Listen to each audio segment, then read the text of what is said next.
Hammaga assalomu alaykum akalar, ko'p gap eshikka yuk. Men hozir bitta mashinani oldida turibman akalar. Bu original Valchok, ya'ni shaharning o'zida original 500 mashinalardan bittasini ko'ramiz akalar. Toshkent shahrida turibdi. Mashina eng qizig'i sotilyapti aka. Mana shu videoni olasiz, hamma tanishlaringizga yuboring. Mashina juda ham ideal holatda, narxi undan ham ideal bo'lib turibdi. To'g'risini aytaman aka. Agar meni pulim bo'lsa, men mana shu mashina sotib olardim. Chunki xuddi shu joyga obzor olguncha yurib keldik. Mashina juda ham vahshiy, xadovoy, padovoy hech narsasi ish yo'q. Mashina prosta olinadigan, haydaladigan mashina. Bitta tasavvur qiling, siz shunaqa hozir mashina ko'rgan mashinangizni agar siz sotib olsangiz, aka, siz shaharda bittasiz, ya'ni Black Baron deb nomlanadigan avtomobilni ko'ramiz. Bu Black Baron, ya'ni Valchok demaymiz, ani Black Wolf, asha ko'payib ketib qoldi-ku, bu biz uchun Black Baron. Nima uchun Black Baron? Black Baron faqatgina bitta bo'ladi. Tushunasizlarmi? Black Baron 07larning ichida Husan ekaniki bo'lsa, Merslarning ichida men sizlarga hozir bitta Black Baronni ko'rsataman. Joyimizga yaxshilab o'tirib olinglar, mazza qilib, sizlarga qapishtiradigan, yopishtiradigan 0 dan 100 gacha где-то shu adashmasam 5,5-6 sekund yuradigan mashinani ko'ramiz. Bitta ko'rib turishimiz mumkin. Ayni shu yerda turgan avtomobilimiz 1993-yilda ishlab chiqarilgan zavodning o'zidan 119, ya'ni M119 dvigatel bilan chiqib kelgan, ya'ni bo'ri okalar bu. Original bo'ri. Bu yerda 113 motori tiqib turib, keyin undan keyin Valchok qildim deb yurilmaydi aka. Bu yerda original motorda yuradi. Chunki 113 bilan 119 motori farqi boradiganlar boradi. 119 motor chem 113 ga qaraganda ancha aqlliroq hisoblanadi. To'g'ri, 113 yangicha motor, lekin aka, bu motorda har bitta klapanga, har bitta silindrga 4 tadan klapan bo'lsa, unda esa har bitta silindrga 2 tadan klapan, 3 tadan klapan qo'yilgan. Shunisi ham katta farq qiladi. Bu motorni oddiy 124 ga tiqib bo'lmaydi. Sababi motor o'zi juda ham bahaybat bo'ladi. Hozir motor tomonga o'tganimizda ko'rasiz, motor o'zi ham juda ham bahaybat. Mashinaning holati ham ideal aka. Prosta bu Muzaffar aka degan akamizning mashinalari prosta hozirgi kunda pul srochniy kerak bo'lgani uchun mashina sotyaptilar. Nimaga yaxshi pul sotyapti degan savol tug'ilayotgan bo'lsa, shuni boshdan aytib qo'yamiz. Pul kerak, hammamizga pul kerak bo'lib turadi. Shuning uchun mashina sotilyapti. Bamperlarimiz original krillolarni ko'rib turgan bo'lsangiz, ishib turadigan krillolar. Oldida ham, orqasida ham tako dutu variant. Baquvvat mashinada, tushunasizmi? Oldi tomon faralarimiz, ya'ni Black Baron qilingan. Hamma mashinani, ya'ni mashinadagi har bitta nikel detallar hammasi qora rangga o'tkazilgan. Oldida linzovni optika qilingan, oldini va yaqin yorituvchi chiroqlari hammasi LED lampalar bilan jihozlangan. Pastda tumankalarimiz ham LED tumankalar turibdi. Tepada ko'rib turibsizmi aka, lyuklarni operativniy bo'lib ochilib turibdi. Mashinani bitta ko'ring aka, mana bu Brabus diska bo'ladi. Kimga qanaqa-yu, menga lagan-pagan bir balo diskalarga qaraganda mana shunaqa samuray stildagi diskalar ko'proq yoqadi. Chunki bu diskalar okalar sportivniy bo'ladi. Lagan diskalar sportivniy bo'lmaydi, ular og'ir bo'ladi. Chunki ularda metal yoki alyumin ko'p ishlatilgandan keyin vesi ham og'irlashib ketadi. Bu mashinani bitta ko'rib turishingiz mumkin. Orqada HL Black degan faralar bilan jihozlangan. Original HL Blacklar bilan turibdi. Zavodskoy fara bilan turibdi mashina. Zavodskoy farani bitta holatiga qarang aka. Mana qarang, bratan, ko'ryapsizmi? Zavod fara mana shu. Zavod hali hech narsa qilmagan. Bu bo'ladi, vashim baquvvat. U aka adashmasam Cobalt bilan mana shu farani ushtirsak, menimcha endi Cobalt obrazini tushirmaymiz. Gentra bilan shu farani ushtirsak, menimcha Gentrani farani o'zi sochib qo'yar ekan, akalar. Mashinamiz original yeshga yasalmagan, hech qanaqa shunday chiqatib qirilib, bir balo nima durla qilib kesilmagan mashina. Bu original restyling yeshga hisoblanadi. Past tomon двухствольный выхлоплari turibdi. Ovozi ham juda ham vahshiy. Akalar, men prosta ovozini eshitasiz, mazza qilasiz-da. Mana bu narsa nima aka? Ko'pchiliginglar bilasizlar, bilmaysizlarmi? Mana bu narsa o'sha paytda, ya'ni 2 port bo'lib, xuddi shu orqali mashina ochilingan. Ya'ni mashinaning pulti bo'ladi, zavodskoy pulti, 2 portli zavodskoy pult bo'ladi. Xuddi shu narsa orqali ochilingan mashinalar. Oldi tomonda ham bor, orqasida ham bor.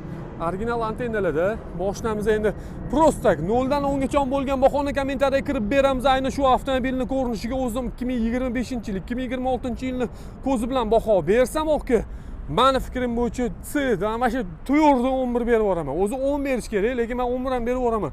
Mashina to'g'risini qilib aytaman, ayni o'zimga yoqadigan stilda yasalgan. Chunki menga mana shunaqa однотонный, faqatgina hech qanaqa nikel, pikkel, bir balon nimadirlar, ya'ni yartil-burtil degan narsalar yoqmaydi. Hamma narsa qop-qora bo'lsa, mana zo'r bo'ladi. Aka, mana qarang, meni o'zimga yoqadigan stilda yasalgan. Mana mana shunaqa qo'yilgan. Xuddi shu joyga domkrat tiqiladi. Aka, mana mana shu narsa chiqadi, domkrat tiqilinadi. Bu yoq tomonda ham okalar mana yasaman narsa qo'yilgan bo'ladi. bo'ladi, zavodskoy. Mana bu diskani ko'ryapsizmi? Orqada mana oporniy diskalar turibdi. Ventilirованный oporniy diskalar qo'yilgan bunga.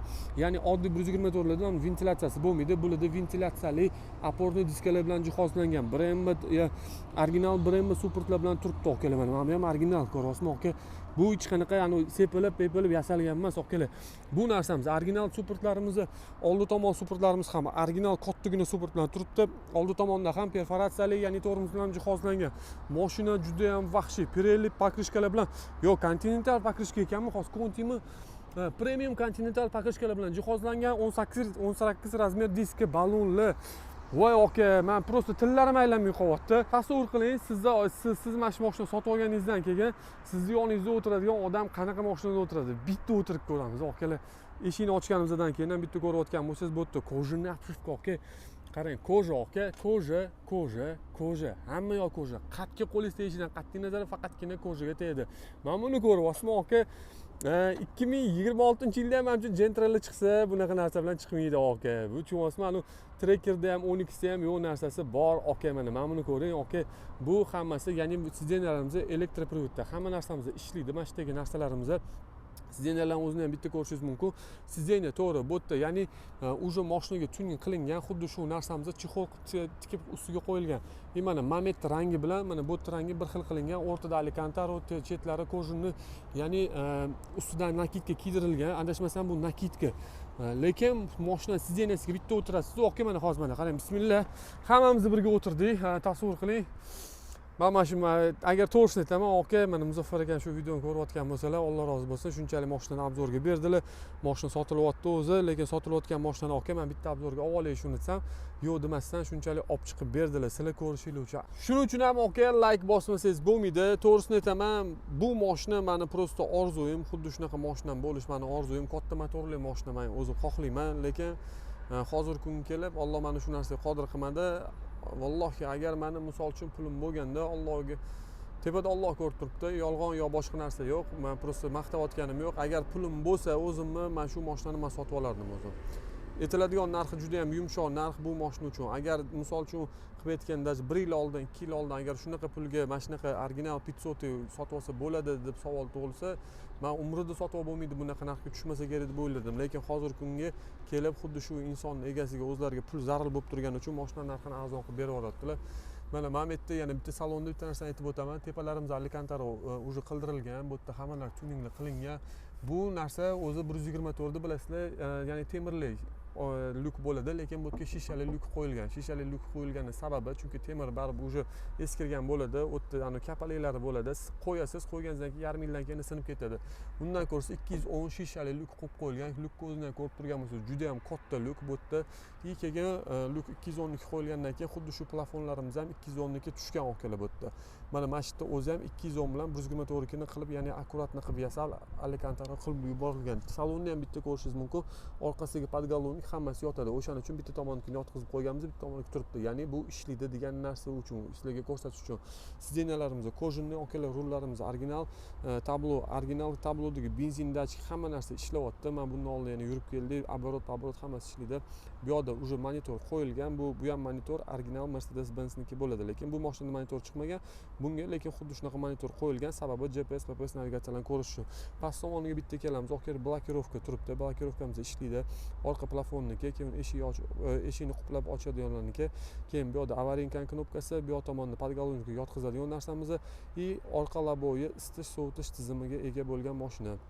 Bu yoqda ikkita zonli klimat kontrol bilan jihozlangan konditsionerlarimiz bor. Bu hammasi ishlaydi, kondyor, panjor.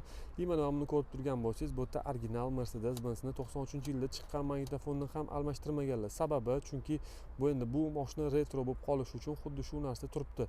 Past tomonlarimizga bitta kelamiz. Bu yerda 4 ta pog'onali avtomatik korobka bilan jihozlangan, zavodskoy o'zi shunaqa bo'ladi.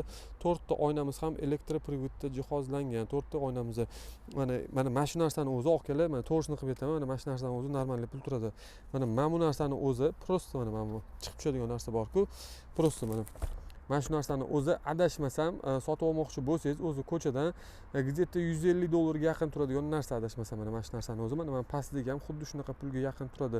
No $100 mi shunaqa bo'lardi. Men o'zim so'raganda $100 mi shunaqa deyishdi. Menda bunaqa narsa yo'q, lekin mana bu bor. Meniki faqat tepa pastga ishlamaydi. Bu tepa pastga ham gрамотно ishlab turgan. Sidenlarimiz hech qanaqa luft, puft unaqa narsalar yo'q. Pastda evakor poliklar qo'yilgan, hamma narsasi qo'yilgan, mashina prosta ideal holatda. Bu yerda eng qizig'i bo'lgan narsa sizga ham, menga ham dvigateli bo'ladi. Hozir dvigatelni bitta ochib ko'ramiz. Qarang aka, ko'pchiligimizning orzuyimiz like bosing aka, mana shuni ochmasimdan oldin bitta like bosib yuborasiz aka, mana bundoq qilamiz sekin. Bitta. Qani, bismillah. Voh, mana maxluq. 5 litrli M119 dvigatel bilan jihozlangan zavodni o'zidan. Bu M119, mana 113 Corvus 113 boshqacha motor bo'ladi. Bu 5 litrli okalar. Mashina prosta maxluq. O'z davrida rekordlarni urgan xuddi shu dvigatel bilan jihozlangan avtomobillar bo'lgan. Bu dvigatel bilan jihozlangan avtomobillarni, ya'ni avtobahn yo'llarida, tekis trassada ochiq o'qib aytaman, nima uchun Mercedes-Benz'lar avtobahnlarni mashinasi deyiladi? Chunki bu mashinalar, men o'zimda ham Mercedes bordi, lekin BMW ni men bildim. BMW nima uchun drakka zo'r? BMW qo'zg'alishga zo'r aka, lekin uzoq distansiyaga mana bu maxluq baribir по-любому yorib tashlaydi. Chunki bu yerda объем katta. U yerda E34 da, E34 men misol uchun yomon demayman, menga BMW yoqadi. Men BMW ni yaxshi ko'raman. Takshi buni sevaman, lekin buni ko'proq sevaman. Ochiq o'qib aytaman, chunki bu avtobahn uchun mo'ljallangan mashina. Mashina qo'zg'alib olgandan keyin mashina voy vashi yuradi naxoy. Mashina 0 ham mana ko'rib turgan bo'lsangiz, aka 34 nikini ham ko'rib olsa o'sha paytdagi. Mana 124 ayni xuddi shunaqa mashinani, ya'ni avtomat korobkada xuddi shunaqa rezultat bilan yurgan. Endi tasavvur qilyapsizmi, xuddi shu mashinaga mexanika qo'yilganda nima bo'lardi? BMW mexanikada bo'lgan o'sha paytda. To'g'ri, bu mashina Porsche bilan birga совместно ishlab chiqarilgan. Bu mashina Mercedes-Benz'ni o'zi ishlab chiqara olmagan o'sha paytda. Porsche bilan совместно ishlab chiqarilgan. Motor ham Porsche bilan совместно ishlab chiqarilgan. Shuning uchun Mercedes-Benz'ning M119 dvigatellari M113 ga qaraganda yaxshiroq hisoblanadi va ko'proq ot kuch beradi. Agar misol uchun 113 motorli bilan keyin undan keyin 119 motorli bosishsa, даже videosi ham bor. Короче, делаем замер 210 5.0 и волчок тоже 5.0.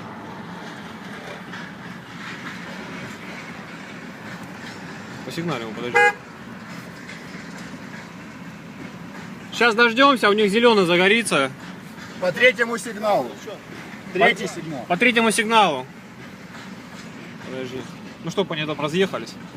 Сейчас Антоху сзади едет. Да похуй. Не, нормально. Там не Антоха, а там Рома. Да, готов.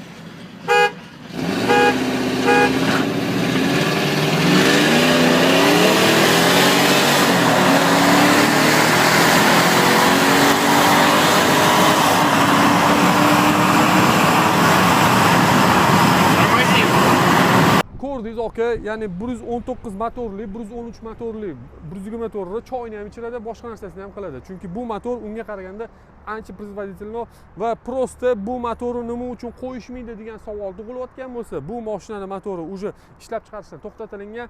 Bu birinchi eng katta sababi, ikkinchi eng katta sababi, agar bu motorni qo'ymoqchi bo'lsangiz, именно sizga zavodning o'zidan, ya'ni Porsche bilan совместно ishlab chiqarilgan kuzov kerak bo'ladi. U qanaqa kuzov bo'ladi? Bu yerda ramada ham katta ishlov bo'lgan, ya'ni oddiy 120 motorga qaraganda oldi tomon, orqa tomon, ya'ni oldi amortizatorlarni o'zini joylashi ham, keyin undan keyin kulachoklarni, richaklarni har bitta narsasini hisobga olingan va bu yerda boshqacha turadi, chem oddiy 120 motorga qaraganda. O'shaning uchun bu yasama 120 motorga qaraganda original E500lar ancha, ya'ni narx tomonlama ham va ancha mustahkamlik tomonlama ham bu mashinalar aqlli bo'ladi. Bu yerda ko'rib turgan bo'lsangiz, original ventilyator, hamma narsasi original stok holatda turibdi. Faqatgina mana bunaqa lyuk-puk va undan keyin insonning o'zini qulayligi uchun ozgincha narsalar o'zgartirilmagan bo'lsa, lekin mashinamiz original holatda turibdi. Kuzov rangimiz boshqacha rang bo'lgan, mashina lekin qora rangga septirilgan ekan. Gelenwagenni, ya'ni qora rangga sepilgan. Rangini ham bitta ko'rishingiz mumkin. Quyoshda tovlanayotganligini ko'ryapsizmi aka? Endi to'g'risini qilib aytganda bu yerda udar-pudar kraskani misol uchun lanjron, panjron любой ustingizga olib kelib tekshirib olasiz. Agar misol uchun siz mashinani olmoqchi bo'lsangiz, aka oling, sizga maslahat beraman. Bemalol ustingizga olib kelib tekshirib oling. Mashinada hech qanaqa udar yo'q, faqatgina rangini endi mashinani black baron qilish uchun qora rangga bo'yash kerak edi. O'shaning uchun qora rangga bo'yalgan. Hozir mashinani bitta ovozini eshitamiz, keyin Muzaffar akamga iltimos qilamiz. Bitta yurib ham ko'ramiz, akalar. Yurganda bitta ko'rsangiz, mashina pipet, короче, вообще pipet yuradi. Akalar, yurgandan keyin sekin videoni ham o'chiramiz, xudo xolasa, narxini ham oxirida aytaman. Pastda videoning o'ziga ham raqamlarni yozib qo'yildiraman, keyin undan keyin pastda opisaniyada ham raqamlarni yozib qoldiraman. Telefon qilinglar, shoshilinglar. Bunaqa narxga original E500 topish, вообще, menimcha bo'lmasa kerak. Yo'q, aka, unaqasi. Yasamalari undan qimmat turibdi-ku. Bunaqasini topa olmaysiz, aka, to'shni. Orkestr muziku deymiz, akalar. Eshiting, aka, maza qiling. Блядь. Просто gap yo'q, aka, просто gap yo'q. Ovozni eshitdingizmi? V8 ni ovozni eshityapsiz. Masalkarlarga o'xshagan, ya'ni do'q qiladigan ovoz bilan jihozlangan, aka, bu yerda zavodskoy u. Mashinada sekin harakatda ham boshlab oldik, xudo xolasa, mashinani просто tak. Akalar, men to'g'risini aytaman, mashina juda baquvvat, lekin juda baquvvat. Bundan oldin ancha tez mashinada yurganman, lekin buniki vaqtda ko'rayotgan bo'lsangiz, aka, yondan bu yoqqa baltat qilyapti, короче. Это болтает, короче, нас мужик. Просто cho'qmasdan okalar, bu qanaqa emotsiya sizga beradi, qanaqa kayf beradi bu ovoz sizga. Quloqlaringizda eshitiladigan, eng maza qiladigan ovoz xuddi shu bo'ladi, aka. Просто mana bu mashinaga bitta, aka, mashinani olsangiz, olmasangiz bitta like bosadigan joyi, aka. Mana shu mashina qidirib yurgan tanishingizga yuborib qo'ying. Mana shu mashinaning narxi bitta Cobalt narxi bo'lib turibdi, hozirgi kunda. Cobaltga, misol uchun, Cobalt bermaydigan narsani nima beradi? Cobalt sizga bunaqa status bermaydi, Cobalt sizga bunaqa kayf bermaydi. Cobalt sizga bunchalik emotsiya berolmaydi, ochiq qilib aytganda. Mashinaning narxi срочный bo'lgani uchun 12,000 AQSh dollar deyaptilar, xudo xolasa. Pastda telefon raqamlarini o'zlaringizga qoldirib qo'yaman. Okalar, mana videoni o'zida ham mobillarni ko'ryapsiz. Yo'limizda tez tugab qo'yapti, men to'g'risini aytaman, okalar, yordam berganlar zo'rg'atda o'tiribman.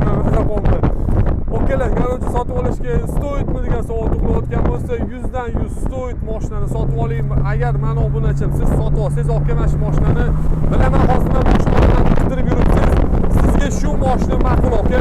Shaharda bitta bo'lasiz, boshqa bunaqasi yo'q. Bunaqa yasalgan Brabus tuningligi yo'q, okajonim. Mashina просто ber. O'zingiz ham ko'rdingiz, eshitdingiz, maza qildingiz, okalar. Hamma tanish bilishligi olib qo'yinglar. Mashinani qo'ldan chiqarib qo'ymanglar, okalar. Boshqa bunaqasi bo'lmaydi.